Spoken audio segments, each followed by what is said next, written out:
मान लीजिए कोई पेशेंट अनकॉन्शियस है या फिर वेंटिलेटर पर है और अब उसे नेजोगैस्ट्रिक ट्यूब डालनी है, लेकिन नाक और मुंह से नेजोगैस्ट्रिक ट्यूब नहीं जा रही है या फिर बार बार गलत जगह पर जा रही है, तो अब क्या करेंगे? नेजोगैस्ट्रिक ट्यूब तो डालनी पड़ेगी। तो आज इस वीडियो में हम ये सीखेंगे कि लारेंजोस्कोप से हम नेजोगैस्ट्रिक ट्यूब कैसे डालते हैं। लारेंजोस्कोप से नेजोगैस्ट्रिक ट्यूब जब डालते हैं जब ब्लाइंड मेथड बार बार फेल हो जाए, पेशेंट अनकॉन्शियस हो, इंटुबेटेड हो और एयरवे में ट्यूब जाने का रिस्क हो।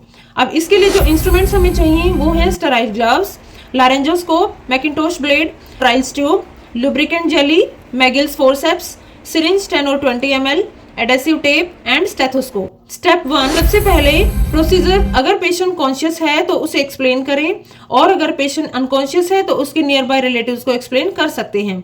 उसके बाद पेशेंट को सुपाइन पोजीशन में लिटाएं। अब नेजोगैस्ट्रिक ट्यूब की लेंथ मेजर करें, टिप ऑफ द नोज से ईयर लोब तक and ear lobe to xiphoid process तक। यहाँ तक नेजोगैस्ट्रिक ट्यूब की लेंथ होती है जो कि अप्रोक्सीमेटली 50 to 60 सेंटीमीटर के बीच में होनी चाहिए। Average length for adult is 55 centimetre. अब ट्यूब के टिप पर लुब्रिकेंट लाइक ज़ाइलोकेन जेली 2% लगाएं। Step 2, insert laryngoscope. अब लारेंजोस्कोप को लेफ्ट हैंड से पकड़ें, ब्लेड को धीरे धीरे मुंह में डालें और ऊपर आगे की ओर लिफ्ट करें। अब आपको एपिग्लोटिस एंड ओरोफेरेंक्स क्लियर दिखाई देगा। Step 3, insert NG tube under vision. अब एनजी ट्यूब को नोस्ट्रिल्स में डालें, लारेंजोस्कोप से देखते हुए ट्यूब को पीछे की ओर गाइड करें।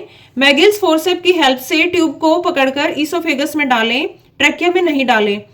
अगर पेशेंट इंटुबेटेड है तो आपको ईसोफेगस क्लियरली विजिबल होगा क्योंकि ट्रैकिया में आपको ईटी ट्यूब दिखेगी। यही सबसे इंपॉर्टेंट स्टेप है। स्टेप 4, ट्यूब को मेजर्ड लेंथ तक एडवांस करें, रेजिस्टेंस मिले तो फोर्स ना करें। Step 5, position confirmation. तो गैस्ट्रिक एस्पिरेशन करें, 10 ml एयर इंसफलेशन करें और एपिगैस्ट्रिक ऑस्कल्टेशन से हुश साउंड सुने।